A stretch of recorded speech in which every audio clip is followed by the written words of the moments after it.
Podcast focus करेगा freedom from conditioning के ऊपर। एक ऐसा पॉडकास्ट है जिस पे काफ़ी टाइम से कोई बात नहीं हुई है और इसमें हम बेसिकली ये देखेंगे कि कैसे कंडीशनिंग आपके ऊपर सवार होती है और किस वजह से मतलब आपकी जीवन इतना दुखी है, आपके जीवन में इतना संघर्ष है, इतना ज़्यादा इंटैंगलमेंट है, जेल की तरह, प्रिजन की तरह आपका जो आपको लगता है हर वक्त, क्योंकि हम बंधे हुए हैं, हर तरफ से बंधे हुए हैं। और इस बंधन से मुक्त कैसे हों, उसका जो उपाय है वो सिर्फ ये है कि कंडीशनिंग को ऑब्जर्व किया जाए, कंडीशनिंग से निकला जाए। इसके अलावा और कोई ऑप्शन नहीं है। इस बंधन से जो हमारा जीवन है वो बहुत ही संघर्षपूर्ण हो जाता है और बहुत ही इंटैंगल्ड हो जाता है। तो आज इस कंडीशनिंग में हम देखेंगे कि किस तरीके से कंडीशनिंग आपके जीवन को जकड़ लेती है। 90% केसेस में अगर आप देखेंगे, आपके दुख का कारण आपकी पहचान है। अगर आप देखेंगे ध्यान से, आपके बिलीफ सिस्टम्स हैं, आपके फॉल्स मोटिवेशंस हैं, जिनको लगता है कि आपको लगता है कि this is my motive in life, what ever, जो आपके गोल्स हैं, जो आपके डिज़ायर्स हैं, that is the main source जहाँ पे 90% आपको दुख होता है। वैसे तो ह्यूमन माइंड बहुत चीज़ों से ग्रसित है, लेकिन एक सबसे जो जटिल चीज़ जिससे ग्रसित है हमारा मन, वो है हमारी पहचान, आइडेंटिटीज़। और रिसेंटली जो लास्ट हमने पॉडकास्ट किया था ट्रू मीनिंग ऑफ मुक्ति में, उसमें हमने टच किया था कि आइडेंटिटी जो है वो किस तरीके से आपके जीवन को जहन्नुम बना देती है, राइट। तो आज हम फिर से इसको विस्तार से बात करेंगे इस पे, लेकिन जब हम बात करेंगे तो इसको आपको मेरे साथ साइंटिफिकली समझना है। देखिए क्या होता है ना कि आप का माइंड जो है वो कंडीशनड है, और जो कंडीशनड माइंड होता है बहुत ही ज़्यादा खतरनाक होता है, डेंजरस होता है। इस कंडीशनिंग की वजह से आपको जो जीवन है वो कुछ और दिख रहा होता है, होता असल में कुछ और है। वास्तविकता में जो लाइफ है वो कुछ और होती है, लेकिन क्योंकि माइंड इतना पावरफुल है, आप उसको इतना कंडीशन कर दो तो लाइफ कुछ और दिखने लग जाती है। और हम सब उसी कंडीशन में जीते हैं और उसी कंडीशन में मरते हैं। हम कभी लाइफ को एक्सपीरियंस ही नहीं करते। सोचो आप एक ऐसे शरीर में हो जहाँ पे आप एक्सपीरियंस ही नहीं कर रहे हो लाइफ को, और एक व्यक्ति है शरीर में है, एक्सपीरियंस कर रहा है। क्यों नहीं कर रहा है? दोनों व्यक्ति में से एक कर रहा है, एक नहीं कर रहा। उसका रीज़न यही है कि आपका माइंड कंडीशन है, उसका माइंड कंडीशन नहीं है। अब ये इतनी तेज़ी से काम करता है कि आपको पता भी नहीं चलता।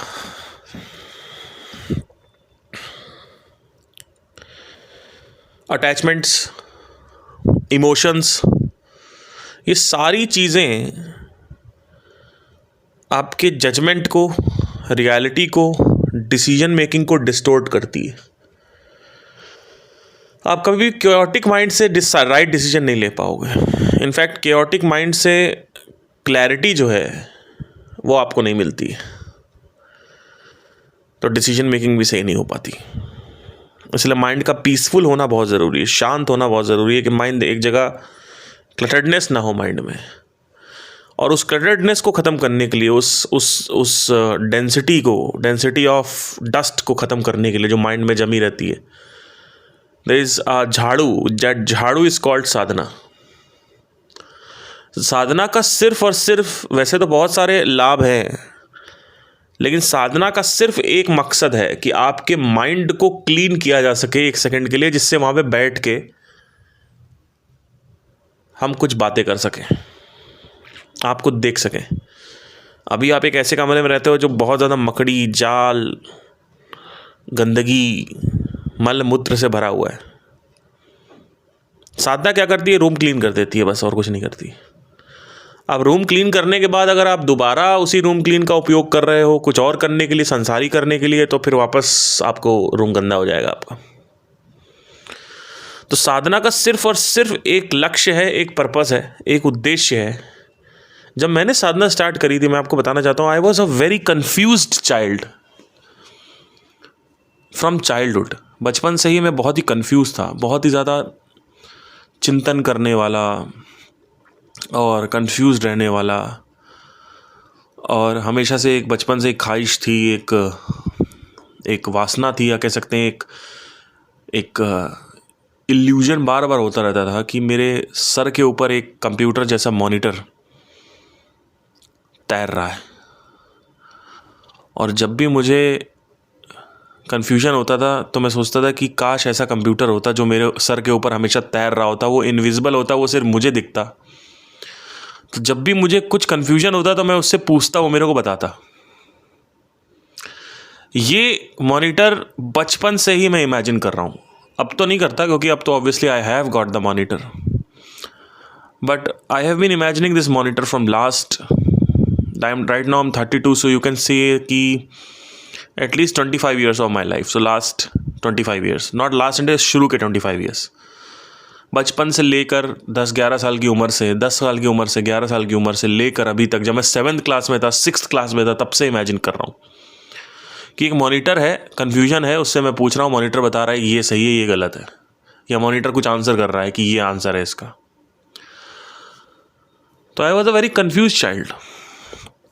ऊपर से मेरे घर वालों के साथ क्या था कि घर वाले मेरे जो हैं, मेरी मदर जो हैं स्पेशली, वो क्लोज़ नहीं है मेरे, मतलब वैसे क्लोज़ हैं लेकिन मैं इमोशनली वो मेरे को समझती नहीं है, ना कभी समझती थी ना कोई समझता था। तो इमोशनल जब कोई किसी को नहीं समझता है तो बच्चे में ना एक एक एक एक दरार आ जाती है, एक स्क्रैच आ जाता है।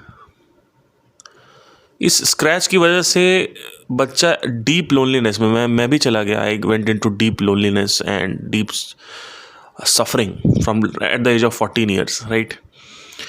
अच्छा, मैंने भी अभी रिसेंटली एक खोज करी, देखा कि हर कोई ऐसे नहीं होता है कि कोई अपने बच्चे के साथ इमोशनली अवेलेबल नहीं है।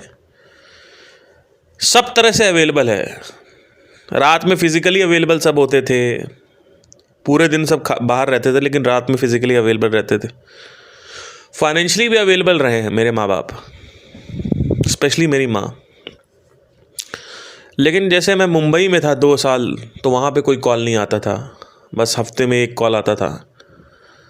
रेंट के लिए कॉल करता था तो आता था। मणिपाल में रहा ऑलमोस्ट 5 साल, वहाँ भी कोई नहीं आता था। फिर वहाँ पे मैंने एक्चुअली देखा कि लाइफ क्या होती है। I actually interacted with life, की लाइफ, क्योंकि अभी तक मैं कानपुर में था तो मेरे इतने दोस्त नहीं थे, क्योंकि 10th 11th 12th मैंने ओपन से किया हुआ है। उसके मेरे अपने रीज़न्स हैं कि मुझे सिंगिंग परस्यू करनी थी। वो भी मेरे घर वालों ने, मेरी माँ ने बोला कि आपको सिंगिंग करनी है, आप करिए। हमारे घर में ना इतना प्रिंसिपल्स फॉलो नहीं किए जाते हैं। हमारे घर में इमोशन से चलता है सारा मामला। तो my mom told me that if you want to do this you can do this also. क्योंकि चिल्लाते तो रहते ही थे कि स्कूल नहीं जा रहा है, बट फिर कहते हैं चलो ठीक है, इसको ओपन से करा देते हैं। मेरा ये भी था एक रीज़न कि मैं लड़ाई बहुत करता था। क्लासेस में मेरी लड़ाई होती थी। 10th में बहुत लड़ाइयाँ हुई हैं, मारा पीटी। 8th में बहुत हुई है, 9th में बहुत हुई है, बहुत लड़ाइयाँ हुई। इनफैक्ट कॉलेज के फर्स्ट ईयर में भी मेरी थोड़ी हुई थी किसी के साथ। तो मेरी लड़ाइयाँ शुरू में बहुत होती थी। मारा ही है मैंने, मतलब मेरे साथ ये है कि मैंने बहुत मारा है, मैं कभी मार नहीं खाया। कॉलेज का ही किस्सा बताता हूँ, जहाँ पे सबसे पहली लड़ाई हुई थी जो मेरे दिमाग में घुसी हुई अंदर, बिकॉज उससे स्ट्रेस बहुत हुआ मेरे को। तो आज भी वो पूरी याद है मुझे। मेरे कॉलेज में क्या था कि, मतलब मेरे स्कूल में क्या था, स्कूल की बात बता रहा हूँ। 9th में क्या था कि एक लड़का था, तो बार बार छेड़खानी करता रहता था। तो वो सबको धीरे मारता था कि धीरे मार के भाग जाए, धीरे से मार के भाग जाए। तो अब मैंने भी उसको धीरे मारना चाहिए था, लेकिन मैंने उसको तेज़ मार दिया। तो वो कहता है कि भाई तूने तेज़ मारा है, हम तो सब धीरे मार रहे हैं। तो मैंने कहा मार होती है, धीरे तेज़ क्या होता है। अब भाई तुम तीरे मार रहे हो, जो भी कर रहे हो, तुम मार ही क्यों रहे हो? चक्कर ये भी है। तो उस समय बदमाशियाँ होती थी 9th-8th क्लास में। तो 9th क्लास की बात है, तो उसने धीरे से उसने मेरे को मारा, मैंने उसको तेज़ मार दिया। कहता नीचे मिल। मैंने कहा मिल ले नीचे भाई, क्या बात हो गई, नीचे मिल। अच्छा, उससे पहले क्या होता था कि 6th-5th क्लास में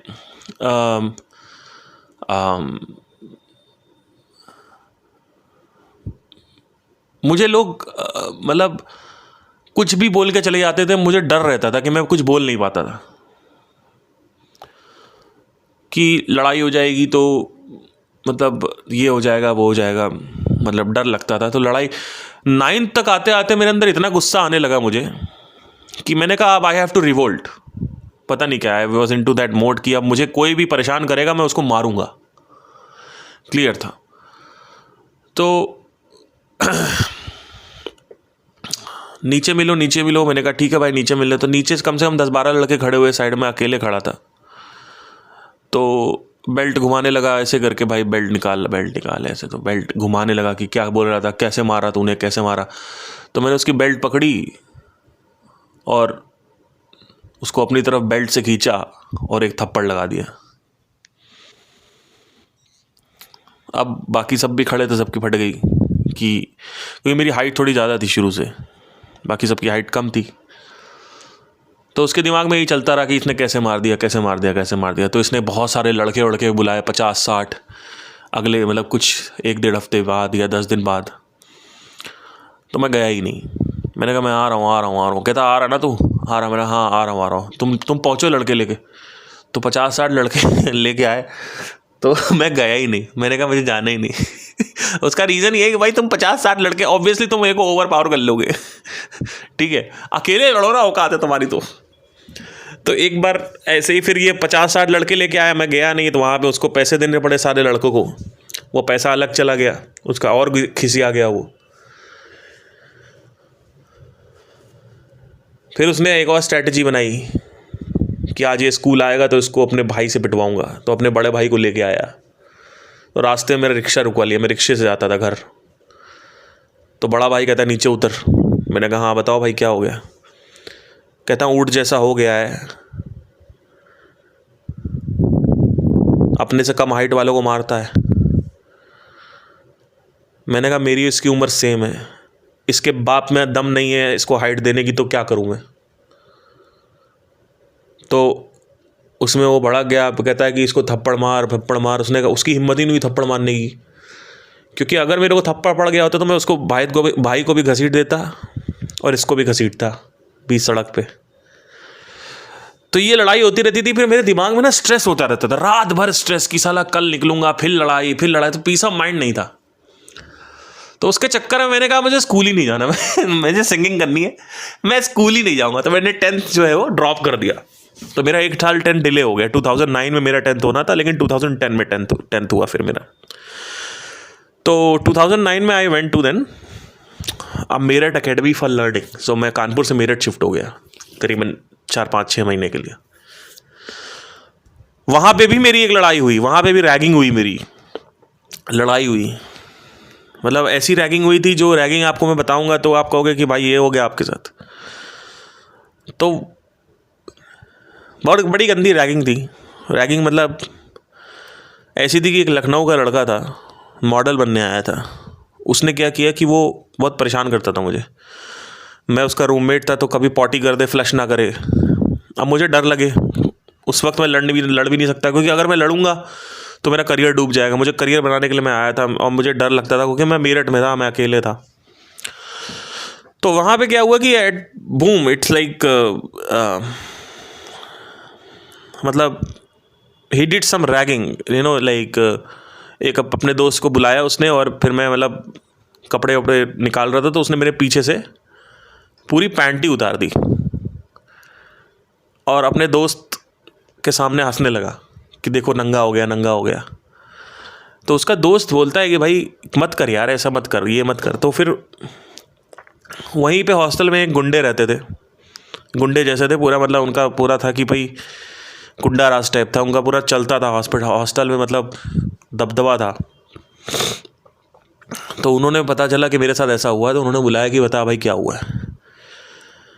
तो मैं इतना डर गया, मैंने बताया नहीं। तो पूछते रहे, बता पार्थ क्या हुआ तेरे से, बता क्या हुआ। मैंने कहा भैया कुछ नहीं हुआ। बता पार्थ क्या हुआ। मैंने कहा भैया कुछ नहीं हुआ, कुछ नहीं हुआ। तो बहुत बोलने के बाद फिर उसने बोला कि भाई जब मरवाने वाले को ही नहीं दिक्कत है तो हम क्या करें। तो ये हुआ। फिर ये कभी बदला मैं ले नहीं पाया उससे, ये भी दिमाग में चलता रहा काफ़ी टाइम तक। Again it became a part of conditioning and how I see the life, because that time you just see the life like that only, कि ये हो गया फिर ये हो गया। You don't see the broader vision, you just see a very tiny aspect. तो वहाँ से मेरे अंदर बहुत रिवोल्ट आया, मैं और ज़्यादा रिवोल्ट आने लगा कि मैं एक बार ऑटो वाले को बहुत मारा था मैंने, बहुत मारा, मतलब तरबूजा बना दिया मार मार के, इतना मारा था मैंने। मतलब ऐसा नहीं था मतलब कि उसको बहुत चोट लग गई थी, मतलब 9-10 थप्पड़ मारे थे बस मैंने, एक के बाद एक कंटिन्यूसली। तो वो हो गया। तो वो बदतमीज़ी कर रहा था सबके साथ, दारू पी के गाड़ी चला रहा था, मैं उसके बगल में बैठा हुआ था। सबको गाली दिए पड़ा, हर जो भी बाइक वाला चला रहा है उसको गाली दे रहा है, ट्रक वाले को गाली दे रहा है, बाकी ऑटो वालों को गाली दे रहा है। खुद दारू पिया हुआ है और खुद फ्रस्ट्रेटेड है अपनी लाइफ से, तो मेरे बगल में बैठ के गाली दे रहा था, कंटिन्यूसली गाली, बहन जो है ये वो सब। तो जब मैं अपनी डेस्टिनेशन पे उतरा तो मैंने उससे कहा कितने पैसे हुए। तो कहता पैसे की बात छोड़िए, तुम पहले बोलते हो पीछे उतरोगे, फिर कहते हो आगे उतरोगे, एक बार डिसाइड करो ना कहाँ उतरना है। तो मैंने कहा भाई मुझे आगे उतरना था तो मैं पीछे बोल दिया तो क्या हुआ, वैसे भी तुमने पैसेंजर उतारने के लिए तो उतरे ही थे ना तुम, मेरे लिए तो तुमने रोका नहीं अपना ऑटो। नहीं तो अपना दिमाग सही रखो, कहाँ उतरना है डिसाइड करो। मैंने कहा सुनो, और मैंने उसको माँ की गाली दी। अब पीछे एक औरत बैठी हुई थी उसको कुछ समझ नहीं आया कि ये क्या हो गया, मतलब उसको बस इतना समझ में आया है कि मैंने इसको गाली दी है ऑटो वाले को। उसको ये नहीं समझ में आया कि बैकग्राउंड क्या है, कि क्या हुआ पिछले 1 घंटे में ऑटो चला रहा है, मैं आगे बैठा हुआ हूँ और कंटिन्यूसली इसने मेरा दिमाग खा लिया। तो मैंने कहा सुनो, MC करके गाली दी। फिर कहता है तू MC। तो मैंने बाहर निकल, तू बाहर निकल, क्या बोल रहा है। तो माँ की डैश, बहन की डैश, ऐसे करते करते करते उसने 3-4 गाली दी। फिर मैंने जैसे उसने कुछ एक और गाली दी, मैंने थप्पड़ मार दिया खींच के उसको। I was 18 year old that time. और फिर वो मेरे से ऑलमोस्ट डबल बिल्ड पे था, और मेरे से मतलब मैं उस वक्त 5'8" ग्रो हुआ था। 2 साल और बचे थे मेरी हाइट ग्रो होने के लिए, तो 5'8", 5'9" था मैं। And he was almost 6'1" like that, and he is double build.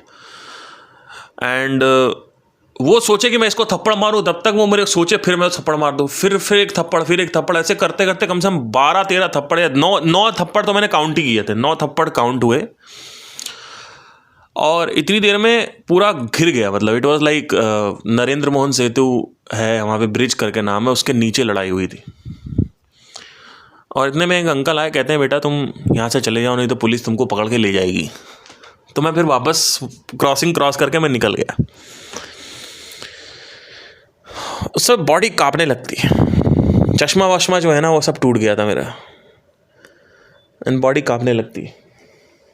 And मैंने अपने भाई को कॉल किया, मैंने कहा ऐसा लड़ाई हो गई, ये हो गया वो हो गया।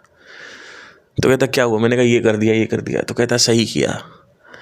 तो फिर हम लोग भी वैसे ही थे सब सारे कजिन्स, तो वो मेरे को सपोर्ट करता था हर चीज़ में। तो मैं उसी को कॉल किया कि भाई ऐसा हो गया वैसा हो गया। तो इस तरीके की बहुत लड़ाइयाँ हुई, बहुत लड़ाई। मतलब एक बार स्कूल में मैंने थप्पड़ मार दिया था किसी को, कि कुछ मतलब वहाँ जहाँ भी मुझे असत्य लगता था कि भाई ये गलत कर रहा है, मैं थप्पड़ मार देता था। और थप्पड़ ऐसा आएगा कि आपको पता ही नहीं चलेगा कि ये तो अभी बात तो एस्केलेट हो रही थी, बात तो ऊपर जाने वाली है और बहस होगी, फिर थप्पड़। मेरे साथ सीन ये नहीं, अगर मेरा दिमाग फिरा तो मैं थप्पड़ मार देता था पता नहीं क्या था कि मैं कि slap machine, something like that. फिर उसके बाद क्या हुआ कि धीरे धीरे जब जैसे जैसे मैं ग्रो हुआ, आई वॉज 16, 17, 18, 19, 20। तो 20 में तो मुंबई चला गया मैं, वहाँ पे 2 साल मुंबई में रहा। फिर मैं कॉलेज में आ गया। तो वो एक समझदारी हल्की सी आने लगी थी। और थर्ड ईयर में तो फिर आध्यात्मिक जर्नी स्टार्ट हो गई, तो वहाँ से फिर और ज़्यादा समझदारी आ गई। उसके बाद ऐसा कोई लड़ाई हुई नहीं आज तक। मेरा कहने का क्या मतलब है? मेरा कहने का सिर्फ और सिर्फ ये उद्देश्य है कि आप हर वक्त एक बिलीफ सिस्टम लेके, एक सोच लेके, एक पिन पॉइंट सोच लेके चलते रहते हैं। और ये जो पिन पॉइंट सोच है, यही आपके जीवन के संघर्षों का, दुखों का कारण है। ब्रॉडर पर्सपेक्टिव अगर आपको समझ में आता है तो you will understand, oh wow, what a life, this is life. So we always live life with a lens, and that lens is given with the society. When you are born in the society, it is given with the society. You're always into that lens, so you never see life as it is. You always see life through the lens of conditioning, and that lens of conditioning में से एक part है identity. एक चीज है identity, that is one category. तो there is, it's not like कि just one lens is there, it is multiple lenses. So today मान लो ब्लू लेंस है, कल कल कल कल कल रेड है, पर्पल है, तो अलग अलग टाइप के लेंसेज आप यूज़ करते हैं, और उससे हमारा एक पर्सनैलिटी शेप होती है, उससे हमारी एक सोच सेफ होती है। जैसे कई लोग को अंदर होता है कि अगर मैं कुछ नहीं कर पाया तो क्या होगा, जबकि रियलिटी ये है कि अगर आप कुछ नहीं कर पाए तो उससे कोई फ़र्क नहीं पड़ता है। रियलिटी ये है कि अगर आप रिस्पॉन्सिबिलिटीज़ अपनी तरफ और आप सोसाइटी की तरफ, अपने समाज की तरफ पूरी नहीं कर पाए तो उससे कोई फ़र्क नहीं पड़ता है। रियलिटी ये है कि अगर गलती से भी आप मर गए बिना कुछ किए और करके, तो भी सोसाइटी को कोई फ़र्क नहीं पड़ता और दुनिया को कोई फ़र्क नहीं पड़ता है। लेकिन आपके अंदर क्या है, मुझे कुछ करना है, नहीं कर पाया तो क्या होगा, ये वो टेंशन, स्ट्रेस, मुझे कुछ बनना है। ये जो बनना है ये आइडेंटिटी है। ये जो आइडेंटिटी आप चढ़ा रहे हो अपने ऊपर, यहाँ से सारे दुखों का और सारे मिजरीज का, सफरिंग का आरंभ होता है। क्योंकि द मोमेंट यू से कि मुझे ये बनना है, अब उससे रिलेटेड डिज़ायर आपके अंदर आएंगे। अब क्यों होता है इसको समझ लीजिए। इस संसार की कोई भी चीज़ अगर आप पोजेस करोगे, चाहे वो कोई सोसाइटी की कंडीशनिंग हो, स्पेशली सोसाइटी की कंडीशनिंग के पार्ट में जैसे आता है कि बेटा कुछ बन जाओ, कुछ कर लो, कुछ बना लो, कुछ कमा लो, कुछ हासिल कर लो, कुछ ये कर लो, कुछ वो कर लो, नहीं तो ज़िंदगी तबाह है। जैसे हमारे घर वाले हमें सोच कि बेटा कुछ बन जा, बर्बाद हो जाएगा, बन जा बर्बाद, वो झूठ है, वो असत्य है। आज मैं आपको बताना चाहता हूँ कि इट्स ऑल असत्य। अब इस असत्य के साथ आप जीते हो और सारे टाइम आप एक कंपैरिजन मोड और कंपटीशन मोड में रहते हो, और सामने वाले को देख के जलते हो या फिर बहुत खुश होते हो, फिर उसके बाद फिर जलते हो, फिर खुश होते हो। तो ईर्ष्या, लोभ, क्रोध, माया, ये सारी चीज़ें आइडेंटिटीज़ के साथ आती हैं। काम, क्रोध, लोभ, माया। पहले क्या आता है? काम आता है। काम से क्या होता है? काम से, काम करना ही क्यों चाहते हो आप? क्योंकि आपको कुछ बनना है। अब इसमें सिर्फ बनने में ये नहीं आ गया डॉक्टर, इंजीनियर और सिंगर, डांसर। बनने में ये भी आ गया कि बेटा, बेटी, अंकल, आंटी, मामा, मामी, माँ, बाप, ये भी सब बनने में आ गया। मैं माँ हो चुकी हूं। ये रियल है या अनरियल है? तो अब होता क्या है, द मोमेंट यू से कि मैं ये हूं, immediately you are not complete. Why? Because if you say you are the body, what will happen at that time? Just imagine what happens when you say you are the body.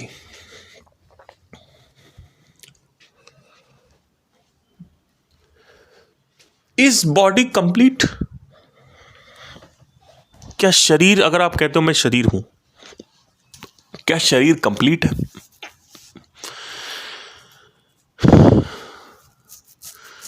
या immediately जैसे आप बोलते हो मैं body हूं, तो आपको अंदर से मन करता है कि मैं कंप्लीट नहीं हूं।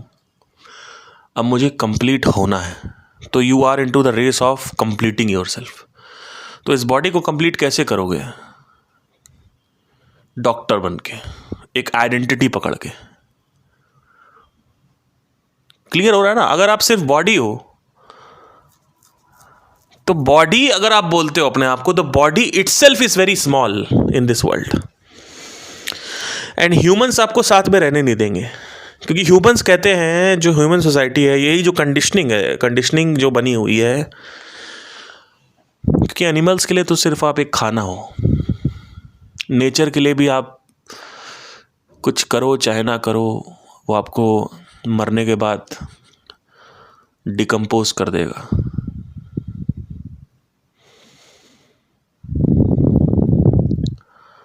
तो प्रश्न ये उठता है कि अगर आप कहते हो कि मैं शरीर हूं, तो इमीडिएटली वहां पे इनकम्प्लीशन आ जाता है, क्योंकि शरीर इनकम्प्लीट है सोसाइटल कंडीशनिंग के हिसाब से, नेचर के हिसाब से नहीं। नेचर के हिसाब से शरीर कंप्लीट ही है एक तरीके से, लेकिन सोसाइटी में जहां आप जीते हो, क्या वहां पे शरीर को कंप्लीट माना जाता है? कि you are just a baby born out of the womb, after 15 years you are adolescent, and after 18 years you are an adult. Now you are an adult with a body. Do you think society accepts you? No. So what happens is, the moment you are saying I am the body, immediately you see other bodies, but they are more happier than you. You start comparing yourself with other bodies. So now यहां से race चालू होती है इस शरीर को कुछ बनाने की। अब वो क्या बनाने की है? कि मैं शादीशुदा आदमी हूं, मैं दाम्पत्य जीवन वाला व्यक्ति हूं, मैं एक हस्बैंड हूं। हस्बैंड आप क्यों बना रहे हो? अगेन आप आइडेंटिटी को कंप्लीट करना चाहते हो। आपकी जो आइडेंटिटी है वो नेकेड बॉडी है। जो एग्जिस्टेंस है, जो एग्जिस्टिंग सोच है ह्यूमन सोसाइटीज की, वो ये है कि बॉडी हूं मैं, शरीर हूं। ये आप कहीं कोई भी बोलोगे, कोई बोलो क्या आप ये बॉडी हो, कहेंगे हाँ हम बॉडी हैं। इसके पीछे क्या है वो नहीं उनको पता कुछ, ज़्यादा बोल देंगे मैं माइंड हूं। तो होता क्या है कि सोसाइटी को जब आप पूछते हो तो कोई कहता है मैं डॉक्टर हूं, कोई कहता है मैं पीएचडी हूं, कोई कहता है कि मैं इंजीनियर हूं, कोई कहता है मैं आर्किटेक्ट हूं, कोई कहता है मैं कारपेंटर हूं, कोई कहता है मैं प्लम्बर हूं। तो एक एक आइडेंटिटी पकड़ रखी है सबने। और अगर उनसे बोला अच्छा ठीक है कारपेंटर हटा के क्या हुआ आप? मैं एक इंसान हूं। ओके आप एक इंसान हो? हाँ मैं इंसान हूं। तो क्या इंसान परिपूर्ण है? जब आप बोलते हो मैं एक इंसान हूं, तो क्या आपको सोसाइटी रिस्पेक्ट देती है, या सोसाइटी ये कहती है कि ये इंसान तो है पर ये गरीब इंसान है, वो अमीर इंसान है, ये इंसान तो है पर वो साधारण इंसान है, वो असाधारण इंसान है। तो द मोमेंट यू से मैं इंसान हूं, मैं मनुष्य हूं, इमीडिएटली आपको सोसाइटी जो है उसकी वैल्यू नहीं है, मनुष्य की, शरीर की कोई वैल्यू नहीं है, मनुष्य होने की कोई वैल्यू नहीं। मैं बॉडी हूं, कोई वैल्यू नहीं है, मैं मनुष्य कोई वैल्यू। तो होता क्या है, बच्चे के अंदर क्या भर जाता है? जब बच्चा बड़ा होता है तो उसके अंदर होता है कि अब इस मनुष्य को कुछ बनाना है, दी लगाना है, THE। तो फॉर एग्जाम्पल मेरा नाम है पुनीत, तो क्या मैं पुनीत बन के खुश हो जाऊंगा, या उस पुनीत को मुझे कुछ बनाना है? क्यों बनाना है? क्योंकि Puneet itself is incomplete in the image of society. So what happens is the moment you say कि मैं पार्थ हूं, मैं पुनीत हूं, मैं पुलकित हूं, मैं धीरज हूं, मैं शिवम हूं, मैं राकेश हूं, इमीडिएटली आपके अंदर क्या होगा? ओके वो राकेश देखो कितना बड़ा है, या फिर वो इंसान कितना बड़ा है। तो सोसाइटी की कंडीशनिंग के हिसाब से सिर्फ राकेश होना, बॉडी होना इज इनसफिशिएंट।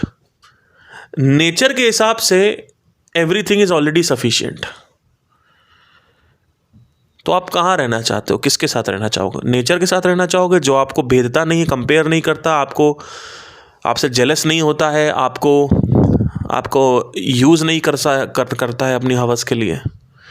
या आप उसके साथ रहना पसंद करोगे उस एक ऐसी सोसाइटी में अपने आप को कुछ स्टेबल कर रहे हैं, कुछ स्टेब्लिश कर रहे हैं। वो जो स्टेब्लिश कर रहे हैं वो सब चूतिया बनती है, वो सब असत्य है, वो सब बेवकूफ़ियत है, महामूर्खता है, मूढ़ और क्षिप्त बुद्धि के लोग करते हैं ये सारी चीज़ें।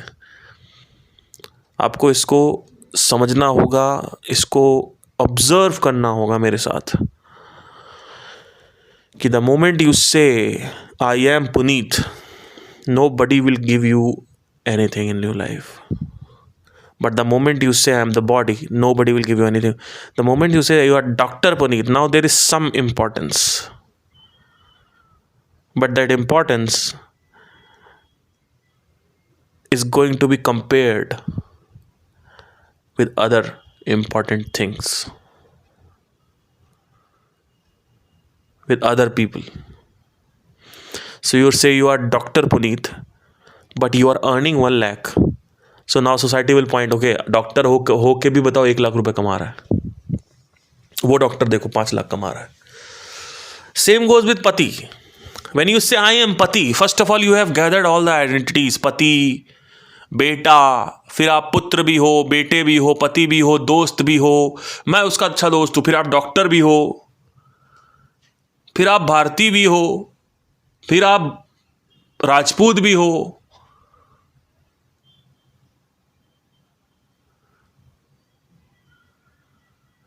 तो इससे क्या होगा? हर एक आइडेंटिटी पे जैसे ही आप पकड़ोगे, the identity itself is incomplete. So what happens is naturally वहाँ पे कंपैरिजन होता है, वहाँ पे ग्रीड आ जाती है, वहाँ पे लोभ आ जाता है, वहाँ पे माया आ जाती है, और वहाँ पे भेद आ जाता है. काम, क्रोध, भेद, माया. भेद मतलब कंपैरिजन. आता है कि नहीं आता? क्या आप सिर्फ एक राहुल बन के रहना चाहते हो, या आप डॉक्टर राहुल या इंजीनियर राहुल या आर्किटेक्ट या सिंगर राहुल या सक्सेसफुल राहुल बन के रहना चाहते हो? नहीं, हम तो एक कुछ राहुल इस नाम को कुछ बनाना चाहते हैं. वो जो भी आप बनाना चाहते हो सोसाइटल कंडीशनिंग का हिस्सा है. वो इसलिए हो रहा है क्योंकि आप को सोसाइटी एक्सेप्ट नहीं कर रही है as Rahul, as body. So what happens is कि society keeps on competing with you और comparing your identity with another identity. ना यू से कि मैं डॉक्टर राहुल हूं, तो उससे रिलेटेड अब रिस्पॉन्सिबिलिटीज आपके ऊपर आ गई हैं, उससे रिलेटेड कंपैरिजंस आ गए. अब दूसरे डॉक्टर से कंपैरिजन हो रहा है आपका. Now you want to be into the race of number 1 Rahul और number 1 doctor Rahul. So there is a race involve, there is a भेद involve, competition involve. People are looking you with an image now. हो सकता है Rahul as a character बहुत flawed हो, लेकिन character doctor Rahul जो बना रखा है उसने दुनिया में, उसकी एक इमेज बनी हुई है कि डॉक्टर कितने अच्छे हैं, जबकि वो खुद साला एक घटिया आदमी हो. या फिर घटिया ना भी हो, अच्छा आदमी हो, लेकिन क्या कंप्लीट रियलिटी जानते हैं लोग? नहीं जानते. सो कंप्लीट रियलिटी आप जानते हो शाहरुख खान की? नहीं जानते. सलमान खान की जानते हो? नहीं जानते हो. संदीप महेश्वरी के जानते हो? नहीं जानते हो. मेरी जानते हो? नहीं जानते हो. कंप्लीट रियलिटी आप जानना ही नहीं चाहते. आप मुझे एक इमेज से देख रहे हो.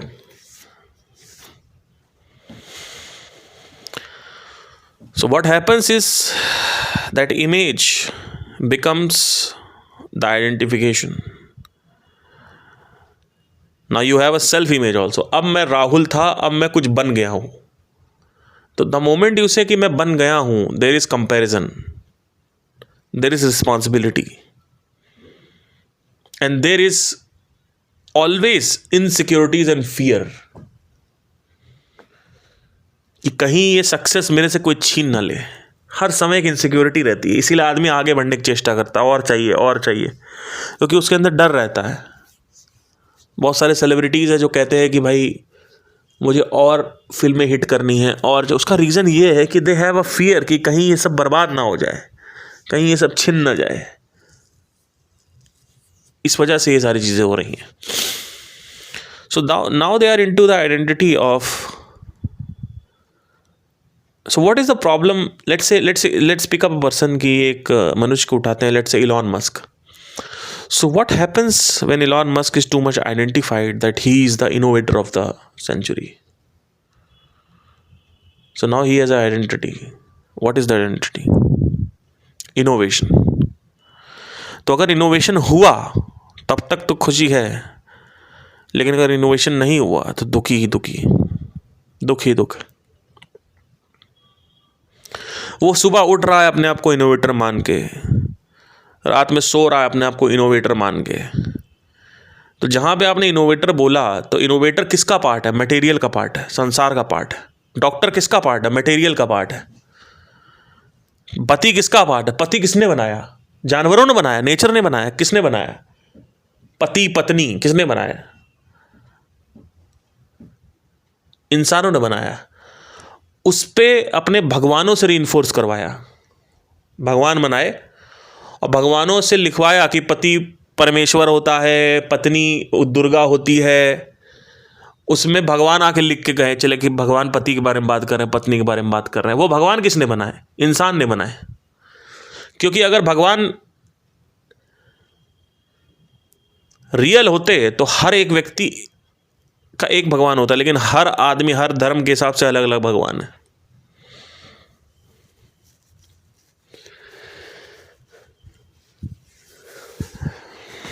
रियलिटी क्या है?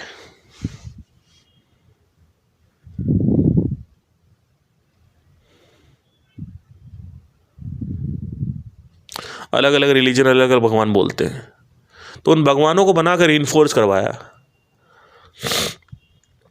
कि ऐसा करना चाहिए, डूज एंड डोंट्स. इन आइडेंटिटीज को, इन पहचानों को इन्फोर्स कराया गया कि पति परमेश्वर होता है. किसने लिखा? भगवान ने लिखा हुआ.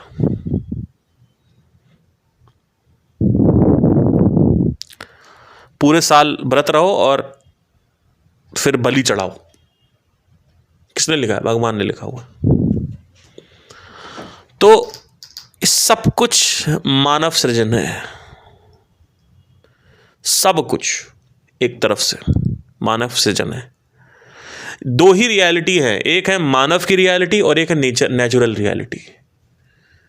ये बीच में तीसरी रियलिटी मत डालो, वो उसी का पार्ट है, ह्यूमन कंडीशनिंग का ही पार्ट है.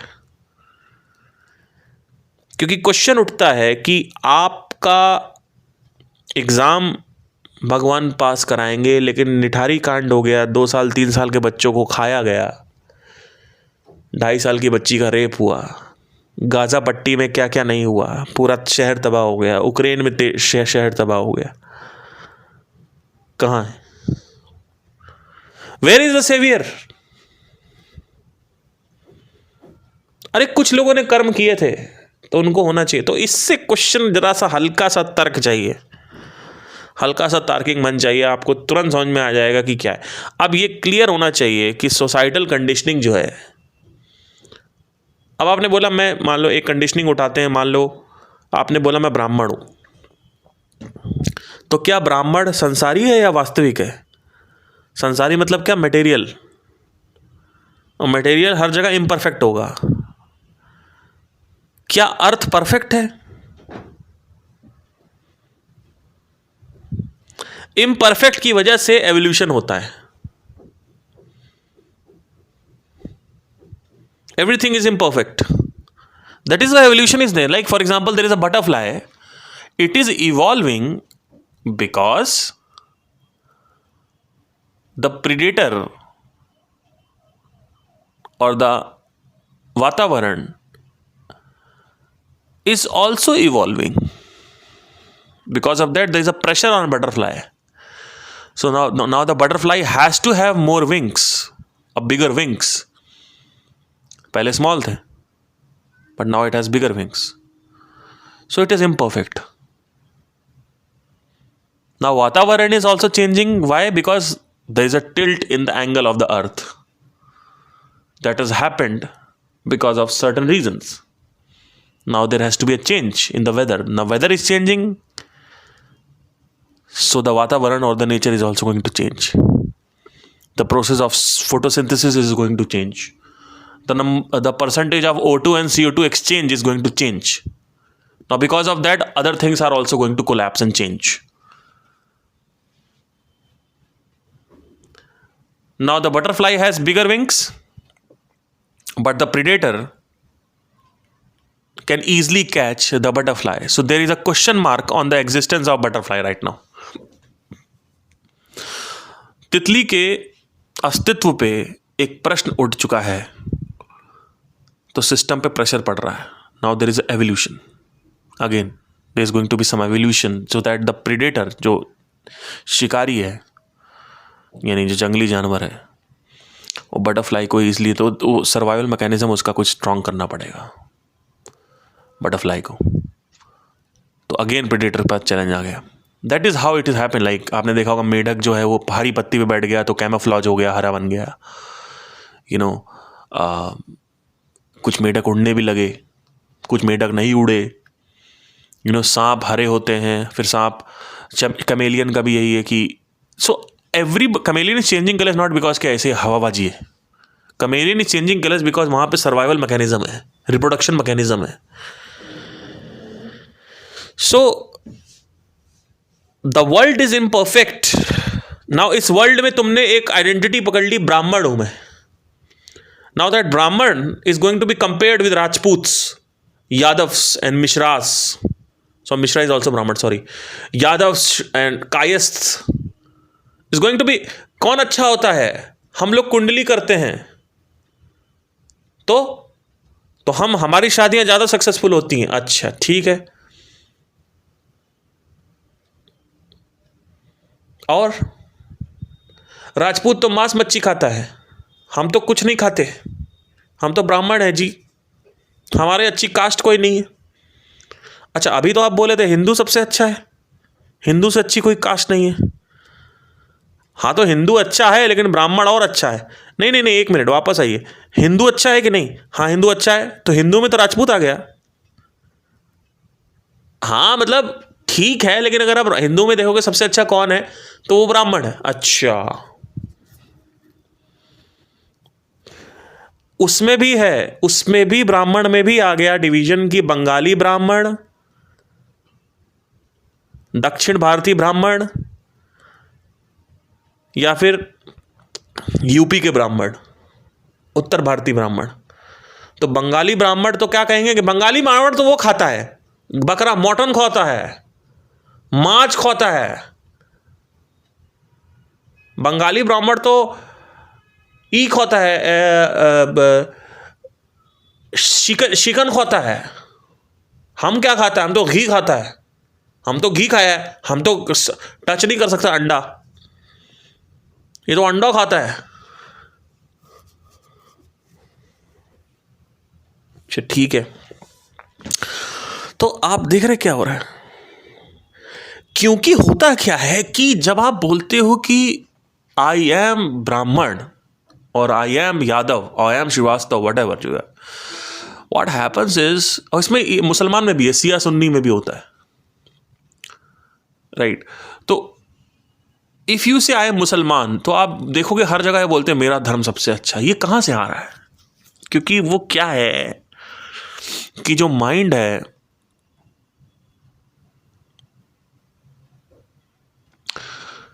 वो इन आइडेंटिटीज को पकड़ने से कंपेयर मोड में चला जा रहा है.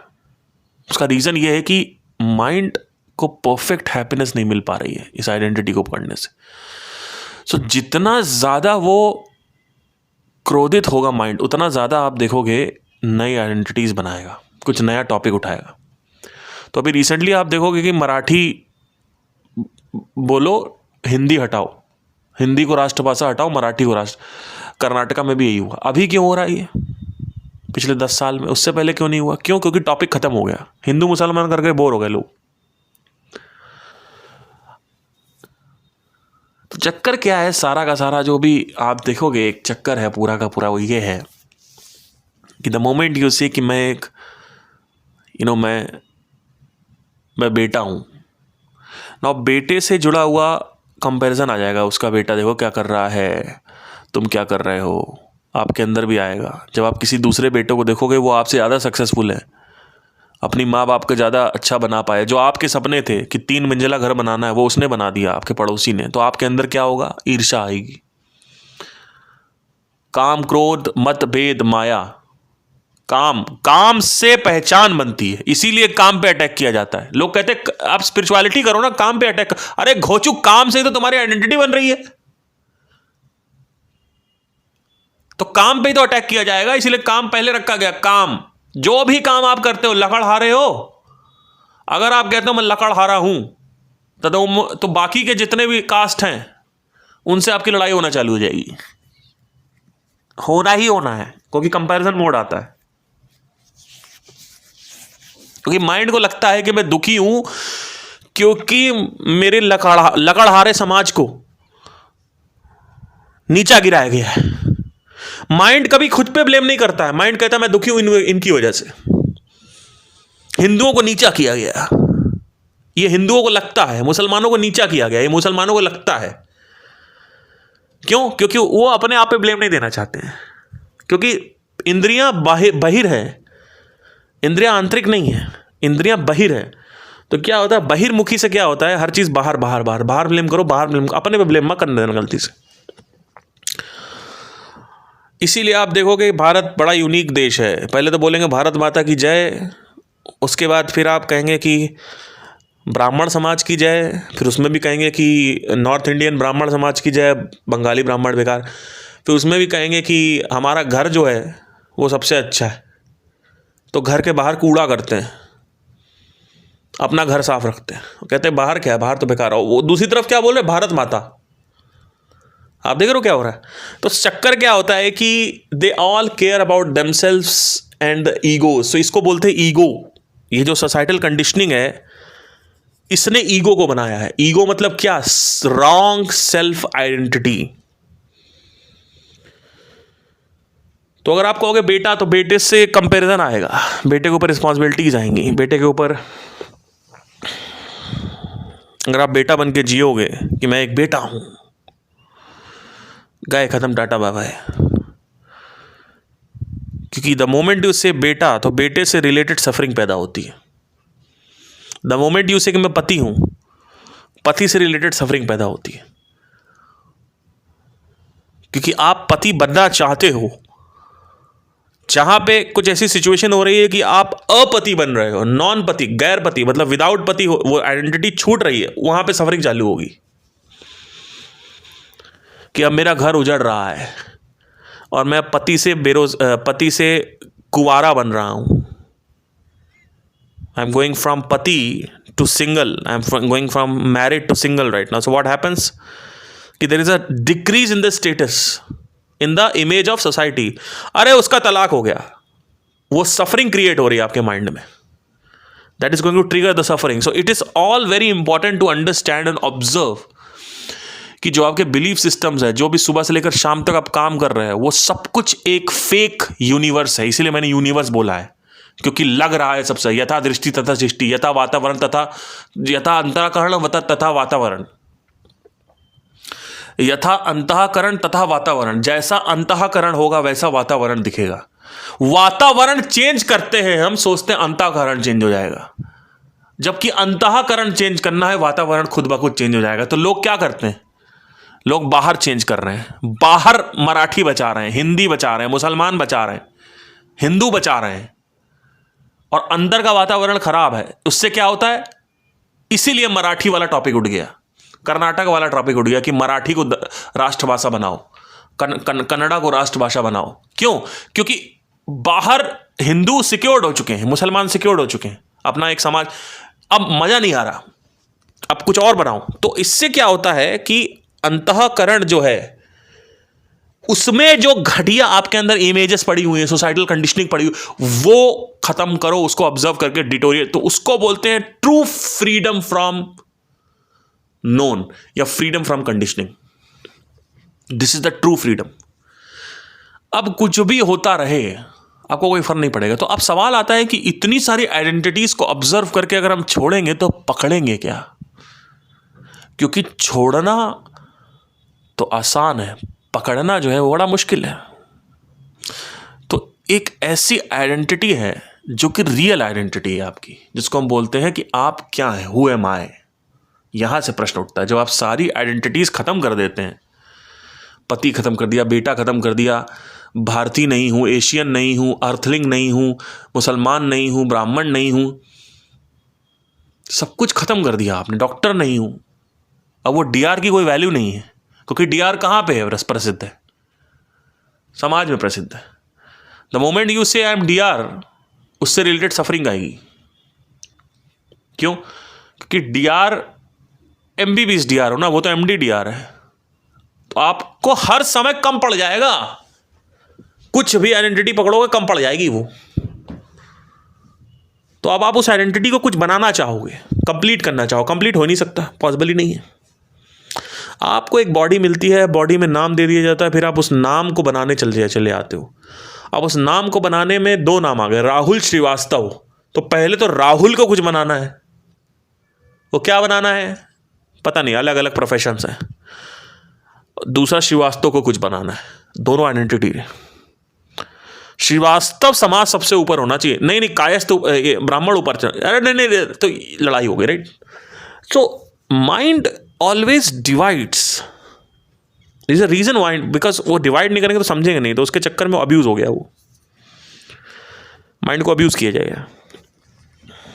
Mind always wants to divide, this how the mind works, not unite, because the thing is the world is division.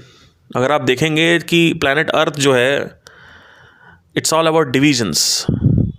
So there is a set of badal, then there is set of land, then there is set of ocean, then there is set of ocean life, then there is set of plants, then there is set of trees, then there is set of chemicals, and then there is set of elements.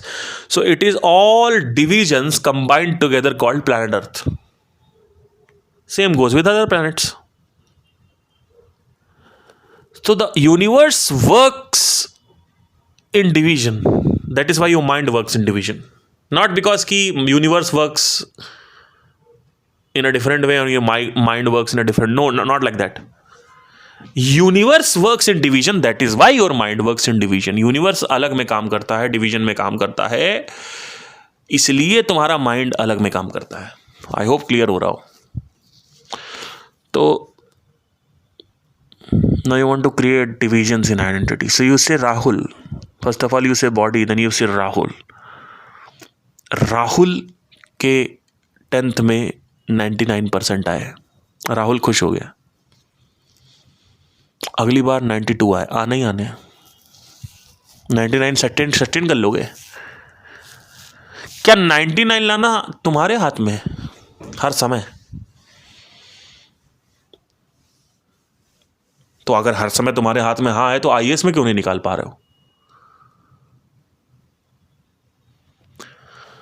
99 से 98 हो गया, घर वालों ने गाली देना चालू कर दिया, हुआ कि नहीं हुआ? तो राहुल अब 99 से 98 गिर गया। क्यों? अगर 99 नहीं आया होता तो 98 पे सफरिंग नहीं होती। देखो क्या हो गया भाई साहब। और अगर 98 ही आया होता शुरू में तो 98 पे सफरिंग नहीं होती, क्योंकि दोबारा 98 आ गया। बराबर रहता। क्या आप क्लास के मॉनिटर रह सकते हैं? मैं क्लास का मॉनिटर था 3 महीने पहले, अब नहीं हूं, तो कैसे सफरिंग हो रही है? क्योंकि आप क्लास के मॉनिटर बने। आप क्लास के मॉनिटर बने, इस वजह से आपको सफरिंग हो रही है कि अब आप क्लास के मॉनिटर नहीं हैं। आप डॉक्टर बने, अब गलती से अगर आप का प्रोफेशन छूटा तो कहां जाओगे, क्या करोगे? क्योंकि ऐसा हो सकता है कि आप सीपीएमटी की तैयारी कर रहे हो और आप डॉक्टर ना बनो, क्या करोगे? ऐसा भी हो सकता है कि आप एक सर्जरी परफॉर्म करो और अच्छी सर्जरी हो जाए, नेक्स्ट सर्जरी में पेशेंट ही मर जाए, क्या करोगे? आप एक सिंगर हो, तो अगर आपको कोई बोलता है कि आप बेसुरे हो तो किसको बुरा लगेगा? सिंगर को बुरा लगेगा। लेकिन अगर आप अपने आप को सिंगर ही नहीं मानते तो क्या होगा? ऊपर ऊपर से तो सिंगर हो, अंदर से नहीं हो तो क्या होगा? कोई किसी को बेसुरा बोलता रहे, क्या हो कुछ। कई बार मेरे पास कमेंट आता है, आपके आवाज में वो बात नहीं है, तो मैं उसको देख के हंसता हूं। मैंने कहा घोंचू, बात हो भी जाएगी तो क्या हो जाएगा। क्या उखाड़ लिया सुर सुर सुर में गा के। क्या उखाड़ लिया कुछ बन के। कुछ से क्या होता है, कुछ नहीं होता, सफरिंग क्रिएट होती है। अरे भैया, आप क्लास के मॉनिटर थे तभी तो आप क्लास के मॉनिटर अभी नहीं हो, तभी सफरिंग हो रही है। सफरिंग का कारण क्या है कि आप मॉनिटर बने एक पॉइंट पे, तो अगर गलती से कुछ बन गए, कुछ सफरिंग हो, कुछ हो गया, तो उसके बाद जिंदगी तबाह है। क्योंकि चक्कर क्या है कि अगर आपने अच्छा गाया और गलती से आपने कहीं पे गलत गा दिया और लोगों ने कहा बेसुरा गा रहे हो, तो आपको इतना बुरा लगेगा जिसकी कोई सीमा नहीं है। और इसलिए लगेगा क्योंकि आप एक गायक हैं, आप एक सिंगर हैं। अब अगर आप मान लो गलती से तानसेन बन जाते हो, क्या आपको लगता है कि आप कभी गलत नहीं गा सकते? ऐसे 1% लोग हैं कि इतना अच्छा गाते हैं, इतना अच्छा गाते हैं कि उनको लोग माँ सरस्वती बोल रहा है।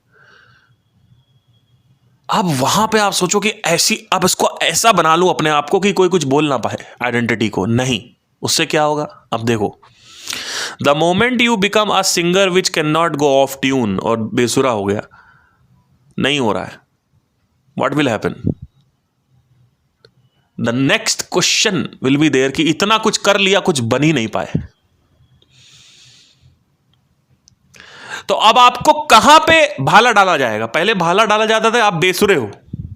अब भाला डाला जा रहा है किसमें? भाला चुभे हो जा रहा है, सुई, सुई लगी हुई भाले पे। किस पे चुभे हो जा रहा है? कि इतना कुछ कर लिया, सक्सेसफुल क्यों नहीं हो पाए? रियलिटी शो में सिलेक्शन क्यों नहीं हुआ? वो मुंबई गए थे 1 साल पहले, क्या हुआ? कर तो नहीं पाए। तो सोसाइटी पूरे टाइम आपको कंडीशन करती रहती है। अब अगर आप गलती से कुछ कर भी लिए, मान लो आप कहोगे नहीं नहीं सर, हम एक काम करते हैं ना, हम सुरीला भी गाएंगे, हम इतनी मेहनत करेंगे, हम फिर कुछ बन भी जाएंगे। तो अगर आप गलती से कुछ बन गए, तो अब आप नीचे वालों को नहीं देखोगे, आप ऊपर वालों को देखोगे कि अरिजीत सिंह के लेवल पे कुछ करना है। अंदर अंदर इनसिक्योरिटी होती है, फियर होता है कि कुछ कर लिया, कहीं बॉलीवुड चले गए, बॉलीवुड में चले गए, वहां पे बैठे हुए हैं। इस आइडेंटिटी के लिए जो आपको आइडेंटिटी दे रहा है, जो प्रोवाइड कर रहा है प्रोड्यूसर, वो किसी लड़की के साथ शोषण कर रहा है, वो गलत काम कर रहा है जिसमें समाज का नुकसान हो रहा है, करप्शन कर रहा है, चीटिंग कर रहा है, 2 नंबर अंडर द टेबल काम कर रहा है। आप वो भी देख लेते हो। क्यों? क्योंकि आपको अपनी आइडेंटिटी से मतलब है। क्योंकि आपको पता है कि अगर मैं प्रोड्यूसर को कुछ बोला तो वो मेरे को लात मार के बाहर निकाल देगा। इनफैक्ट आप देख नहीं लेते हो, उसी काम में शामिल भी हो सकते हो आप, और ये होता है। जो लेबल्स के सिंगर्स होते हैं, वो सिंगर जो होते हैं वो कुत्ते होते, कुत्ते। तो आप कुत्ता बन जाते हो उस आइडेंटिटी को प्रिवेंट करने के लिए। अब आपके अंदर पूरे टाइम सिर्फ और सिर्फ जो नीचे आपको, कि अब आप ऊपर वालों को तो कुछ बोल नहीं सकते, वहां पे तो आपको डर लगता है, इनसिक्योरिटीज होती है, फियर्स होते हैं। जो ऊपर आपके सिंगर्स हैं, जो आपसे ज़्यादा कमाते हैं, आपसे ज़्यादा फेमस हैं। अब आप जो पीछे वाले जो रेस हैं, यानी पहाड़ का आधा आपने चढ़ लिया, अब आधे पहाड़ पे आप चढ़ चुके हो, नीचे जो लोग आ रहे हैं उन पे आप क्या करते हो? ओले बरसाते हो। उनके पास आप जाके रस ढूंढते हो। वो रस क्या है? वो रस ये है कि उनके माइंड में अगर आइडेंटिटी पाना 100 में से 90 टाइम्स चाहिए उनको, तो अब वो 100 में से 100 चाहिए आपकी वजह से। पहले वो फिर भी छोड़ने वाले थे, अब तो वो बिल्कुल नहीं छोड़ने वाले, क्योंकि आप नीचे आके क्या बोलते हो कि मेरी लाइफ बहुत अच्छी है, देखो तुम पहाड़ पे नीचे हो, मैं ऊपर हूं। अब आप कहते हो कि चलो एक काम करते हैं, गलती से अगर आप शाहरुख खान बन जाते हो, अरिजीत सिंह बन जाते हो, माइकल जैक्सन बन जाते हो, तब क्या होगा? तब क्या आपको ये जो आइडेंटिटी है, ये जो माइकल जैक्सन की आइडेंटिटी है, the biggest pop star of all time, क्या इससे सफरिंग पैदा होगी या नहीं होगी? बहुत सफरिंग पैदा होगी। पहली बात तो आप कहीं जा नहीं सकते, निकल नहीं सकते, फ्री नहीं रह सकते, फ्रीडम पे आपके अंदर कॉम्प्रोमाइजेशन आ रहा, कहीं कोई मंदिर नहीं जा सकते, पहाड़ नहीं जा सकते, नंबर 1।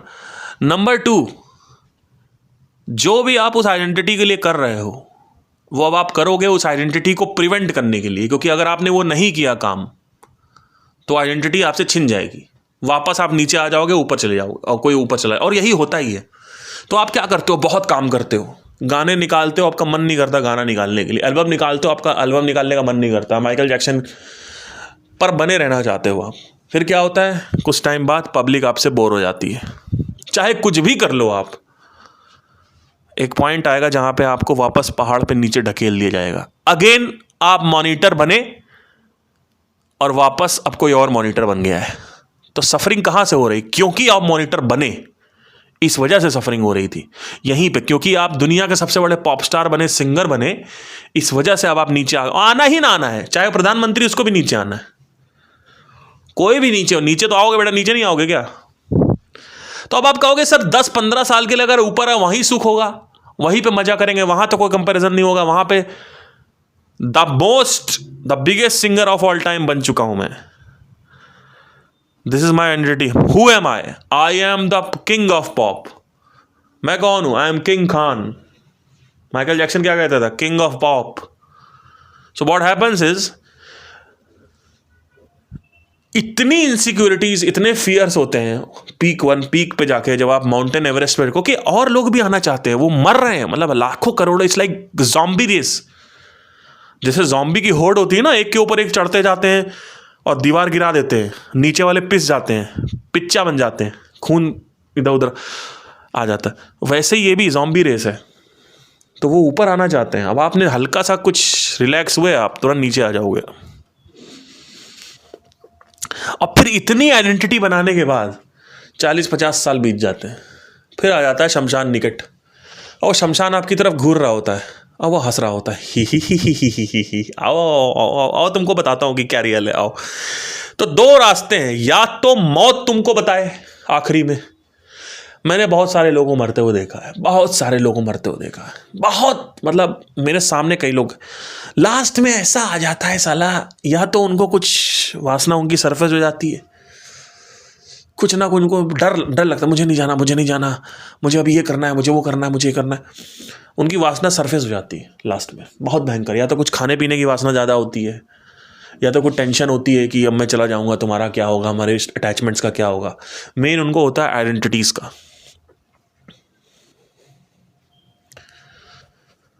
तो चक्कर क्या है सारा का सारा, कि या तो आपको शमशान हंसे आपके ऊपर, और या तो आप खुद ही हंस लो इन सब चीज़ों पे जवानी में ही। तो मैंने क्या किया, मैं जवानी में ही ये सब से मुक्त हो चुका हूं। At the age of 30 I was liberated.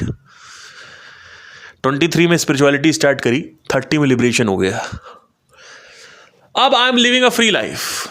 Now what happens is, sometimes there are situations that are happening जहां पे पति पे आग लग सकती है, बेटे पे आग लग सकती है, कि बेटा मैं एक नकारा बेटा हूँ, नकारा पति हूँ, या फिर मैं ये नहीं कह रहा हूँ कि आप अपनी रिस्पॉन्सिबिलिटीज़ पूरी ना करें, मैं ये कह रहा हूँ कि अगर आप पूरी करते करते नहीं भी हो पा रही है तो आप अपने आप को हमेशा मारते रहते हैं, डरते रहते हैं और एक चोट पहुँचाते रहते हैं अंदर ही अंदर, वो सब खत्म हो जाता है। क्यों? क्योंकि लॉन्ग टर्म में अगर आप आपकी विजन इतनी बड़ी हो चुकी है, अब आपकी विजन अर्थलिंग नहीं हो, अब आप अर्थ गैलेक्सी से भी ऊपर हो। Now your consciousness, right? So you understand the consciousness, the concept of consciousness. So what happens is, the moment you understand that what am I, properly observe it also, सारी identities छूट जाती हैं at the level of mind, not reality में। Reality में आप आधार card पे अपने नाम के एंड में सिंह नहीं हटाओगे, ये रियलिटी में आप तलाक मैरिज सर्टिफिकेट नहीं जला दोगे।